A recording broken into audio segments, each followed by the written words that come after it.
সর্বপ্রথমে মহান ঈশ্বরকে ধন্যবাদ দিই এবং সকলকে প্রভু যীশু খ্রিস্টের নামেতে শুভেচ্ছা জানাই। সকলকে জয় যীশু। আসুন আজকে যে আমাদের আলোচ্য বিষয়, যতজন এই মুহূর্তে ঈশ্বরের সন্তানেরা আপনারা যুক্ত হয়েছেন, আজকে যে আমাদের আলোচ্য বিষয় তা হলো ঈশ্বরের নিকটবর্তী হও। সে বিষয় নিয়ে আজকে আমরা আলোচনা করব। তাই এই মুহূর্তে যতজন ঈশ্বর সন্তানেরা আপনারা যুক্ত হয়েছেন, আপনাদেরকে অনুরোধ জানাই আপনারা অন্যদেরকেও এই বিষয়টি শেয়ার করতে ভুলবেন না। অন্যদের কাছে আরো বেশি বেশি করে ঈশ্বর বাক্য এই বিষয় আপনারা শেয়ার করুন। সে মধ্য দিয়ে ঈশ্বর তাদের জীবনেও আশীর্বাদ করবেন এবং আপনারাও তাদের জীবনে আশীর্বাদের কারণ হয়ে দাঁড়াবেন। আর সেই জন্য আসুন আজকে আমরা আপনাদেরকে আহ্বান করি, আসুন আরো বেশি বেশি করে আমরা চাই যে ঈশ্বর বাক্য আরো বহু মানুষের কাছে পৌঁছাক, আরো নতুন নতুন মানুষের কাছে পৌঁছাক। কারণ ঈশ্বর চায় যে সকলকে পরিত্রাণ দিতে, ঈশ্বর চায় সকলকে রক্ষা করতে, ঈশ্বর চায় সকলকে নতুন জীবন দিতে। তাই আপনাদেরকে অনুরোধ থাকলো, আসুন আমরা এই সময় ঈশ্বর বাক্য শুনি। যাকব তার 4 অধ্যায় 8 পদ, ঈশ্বরের নিকটবর্তী হও, তাহাতে তিনিও তোমাদের নিকটবর্তী হইবেন। হে পাপীগণ, হস্তসূচি করো, হে দ্বিমনা লোক সকল, হৃদয় বিশুদ্ধ করো। ঈশ্বর তার বাক্যে আমাদের প্রত্যেককে আশীর্বাদ যুক্ত করুন। আমেন। স্বর্গের পিতা, আমাদের নিকটবর্তী ঈশ্বর, তোমার মহানামের ধন্যবাদ করি, প্রশংসা দিই। তোমার চরণতলে আমাদের জীবনকে সমর্পিত করি পিতা। প্রভু গো, আমাদের জীবনে যদি কোনো ভুল থাকে, প্রভু তুমি আমাদেরকে সংশোধন করো এবং তোমার পথে চলার তুমি অনুগ্রহ প্রদান করো। তুমি আমাদেরকে তোমার ইচ্ছুক আত্মার দ্বারা ধরে রাখো পিতা। এবং প্রভু গো, যতজন সন্তানেরা প্রভু তোমার এই সময় বাক্য শুনছে, প্রভু প্রত্যেককেও তোমার হস্তে রাখি। তুমি দয়া করো পিতা, তাদের আত্মিক চক্ষু খুলে দাও, তোমার পরিত্রাণ তাদের জীবনে দান করো। সঙ্গে সঙ্গে থাকো, সমস্ত ভার তুমি নাও। প্রার্থনায় প্রভু যীশু খ্রিস্ট নামে চাই, আমেন। জয় যীশু, জয় যীশু। আজকে আমরা দেখি ঈশ্বর তিনি আমাদেরকে বলছেন যে আমরা যেন ঈশ্বরের নিকটবর্তী হই। আমরা ঈশ্বরের নিকটবর্তী আমরা হব, সে বিষয় পিতা ঈশ্বর তিনি স্বয়ং তিনি আমাদেরকে বলেন যে আমরা যেন ঈশ্বরের নিকটবর্তী হই, ঈশ্বরের চরণতলে আমরা আসি, ঈশ্বরের কাছে আমরা আসি, ঈশ্বরের সঙ্গে যেন আমরা যুক্ত হই। এই বিষয় পিতা ঈশ্বর এই নিকটবর্তী, আমরা ঈশ্বরের নিকটবর্তী হব, এই বিষয় বলতে পিতা ঈশ্বর তিনি আমাদেরকে কি বলতে চান।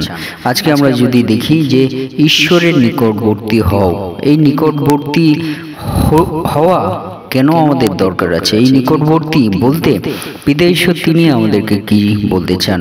এই নিকটবর্তী বলতে আমরা জানি যে কাছে আসা, আরো আমাদের দূরত্বটাকে যেন আমরা আরো বেশি বৃদ্ধি না করি, কিন্তু সেই দূরত্ব যেন আরো আমরা কম করি, অর্থাৎ ঈশ্বরের সঙ্গে আমাদের সংযুক্ত যাতে আমরা হই, সেই বিষয় কিন্তু পিতা ঈশ্বর আমাদেরকে বলতে চান। কিন্তু আজকে যদি আত্মিকভাবে আমরা জানার চেষ্টা করি, তাহলে পিতা ঈশ্বর ঈশ্বরের নিকটবর্তী হও এই কথাটি বলতে তিনি আমাদেরকে কি বলতে চান। ঈশ্বরের নিকটবর্তী হও, এই নিকটবর্তী বলতে প্রথম যে বিষয় আপনাদেরকে শেয়ার করতে চাই, এই নিকটবর্তী বলতে পিতা ঈশ্বর তিনি আমাদের আত্মিক সংযোগতা, আত্মিক সংযোগ তিনি আমাদেরকে তৈরি করতে বলছেন। ঈশ্বরের নিকটবর্তী হও, এই নিকটবর্তী বলতে ঈশ্বর তিনি আমাদেরকে বলতে চান যেন আমরা আত্মিক সংযোগ আমরা তৈরি করি, অর্থাৎ আত্মিক যে বিষয়, আত্মা দ্বারা আমরা যেন সে পিতাকে আমরা ডাকি, আত্মা দ্বারা আমরা যেন পিতা ঈশ্বরের সম্পর্ক যুক্ত হই, ঈশ্বরের সঙ্গে আমাদের যেন একটা সংযোগ তৈরি হয়, সে বিষয় কিন্তু পিতা ঈশ্বর তিনি আমাদেরকে বলতে চান। তাই আজকে আমরা নিজেদেরকে প্রশ্ন আমরা করি যে আমরা আত্মিকভাবে কতটা আমরা ঈশ্বরের সঙ্গে সংযোগ তৈরি করতে পেরেছি, আত্মিকভাবে কতটা আমরা ঈশ্বরের সঙ্গে সম্পর্ক যুক্ত হতে পেরেছি, আত্মিকভাবে কতটা আমরা ঈশ্বরের নিকটবর্তী হতে পেরেছি, আত্মিকভাবে কতটা আমরা ঈশ্বরের কাছে আমরা আসতে পেরেছি, সেই বিষয় আমরা নিজেদেরকে প্রশ্ন করি। যদি আমরা সেই আত্মিক সংযোগ ঈশ্বরের সঙ্গে তৈরি না করে থাকি, তাহলে পিতা ঈশ্বর তিনি আমাদেরকে বলছেন যেন আমরা সেই আত্মিক সংযোগ ঈশ্বরের সঙ্গে আমরা সম্পর্ক যুক্ত হই, অর্থাৎ সেই আত্মিক সংযোগ যেন আমরা তৈরি করি। আর সেই বিষয় ঈশ্বর তিনি আমাদেরকে বলতে চান যে ঈশ্বরের নিকটবর্তী হও। তাহলে ঈশ্বরের নিকটবর্তী বলতে ঈশ্বর তিনি আমাদের এক আত্মিক সংযোগতার বিষয় তিনি আমাদেরকে বলেন, আমরা যেন ঈশ্বরের কাছে আমরা আসি আত্মিকভাবে।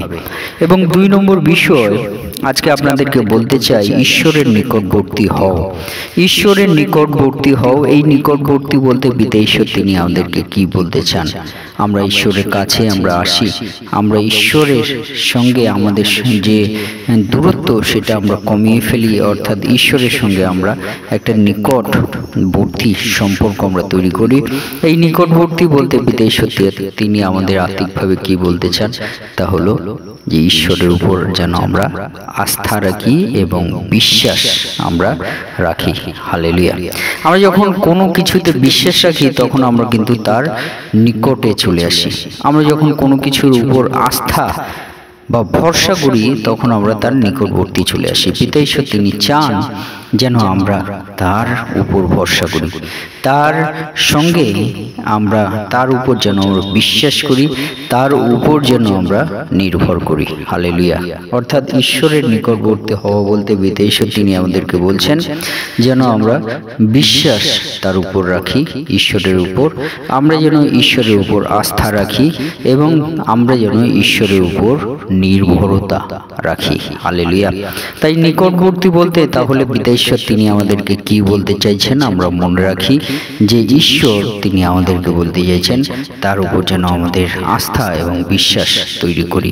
সেই আস্থা এবং সেই বিশ্বাস কি আমাদের আছে? যদি আমরা নিজেদেরকে প্রশ্ন করি তাহলে যদি না থাকে, পিতা ঈশ্বর তিনি আমাদেরকে বলছেন যেন আমরা ঈশ্বরের নিকটবর্তী হই, অর্থাৎ ঈশ্বরের আস্থা এবং বিশ্বাস আমরা রাখি। 3 নম্বর বিষয় আপনাদেরকে বলতে চাই, ঈশ্বরের নিকটবর্তী হও। সেই নিকটবর্তী বলতে পিতা ঈশ্বর তিনি আমাদেরকে কি বলতে চান? নিকটবর্তী বলতে পিতা ঈশ্বর তিনি আমাদেরকে বলতে চান যে আমরা যেন ঈশ্বরের নিকটবর্তী হই বলতে আমরা যেন প্রার্থনা এবং ধ্যানময় জীবন আমরা রাখি। অর্থাৎ ঈশ্বরের নিকটবর্তী মানে তার সঙ্গে কিন্তু আমাদের প্রার্থনা করার প্রয়োজন আছে। প্রার্থনা ছাড়া কিন্তু এই জাতি বাহির হয় না। স্বয়ং প্রভু যীশু খ্রিস্ট তিনি বলেছেন, তাই বলছে প্রার্থনা করো জাগিয়া থাকো। হ্যাঁ, প্রার্থনা করো জাগিয়া থাকো এবং প্রার্থনা ছাড়া এই জাতি বাহির হয় না। তাই আমরা যদি ঈশ্বরের উপর নিকটবর্তী আমরা হতে চাই তাহলে নিকটবর্তী বলতে পিতা ঈশ্বর তিনি চান যেন আমরা প্রার্থনা করি এবং ধ্যান পূর্বক তাকে আমরা ডাকি। হালেলুয়া। তাই আজকে আপনাদেরকে উৎসাহিত করতে চাই যে ঈশ্বরের নিকটবর্তী বলতে পিতা ঈশ্বর তিনি আমাদেরকে কি বলতে চান? আত্মিক সংযোগ তৈরি করা। 2 নম্বর হলো বিশ্বাস এবং আস্থা রাখা। 3 নম্বর হলো প্রার্থনা এবং ধ্যান আমাদের ঈশ্বরের উপর রাখা। হালেলুয়া। সে বিষয় পিতা ঈশ্বর আমাদেরকে বলতে চান। এই প্রথম পর্বে এই 3টি বিষয় নিয়ে আজকে আপনাদেরকে উৎসাহিত করতে চাই এবং আগামী সময় ঈশ্বরের নিকটবর্তী হও 2য় পর্বে আমরা আসব। তাই আপনাদেরকে উৎসাহিত করতে চাই আপনারা যুক্ত থাকুন, আরো বেশি করে অন্যদেরকেও শেয়ার করুন যাতে আগামী পর্বে ঈশ্বরের নিকটবর্তী হও সে বিষয় আরো বিশদভাবে আমরা আলোচনা করতে পারি, আর সে মধ্য দিয়ে উভয়ে আমরা যাতে উপকৃত হতে পারি আত্মিকভাবে সে বিষয় আছে আপনাদেরকে শেয়ার করতে চাই আরেকটি বার, যে আপনারা আগামী সময় আবার আপনাদের সঙ্গে দেখা হবে, আবার আপনাদের সঙ্গে এই আত্মিক আলোচনার মধ্য দিয়ে বাক্যে আত্মিক আলোচনার মধ্য দিয়ে আবার 2য় পর্বে আপনাদের সঙ্গে দেখা হবে। তাই আপনারা শুরু থেকে শেষ অবধি সঙ্গে সঙ্গে থাকবেন এবং ঈশ্বরের দয়া এবং অনুগ্রহ আপনাদের জীবনে আসুক এই প্রার্থনা আমরা করি। ঈশ্বর তার বাক্যে আমাদের প্রত্যেককে আশীর্বাদ যুক্ত করুন। আমেন। জয় যিশু, জয় যিশু।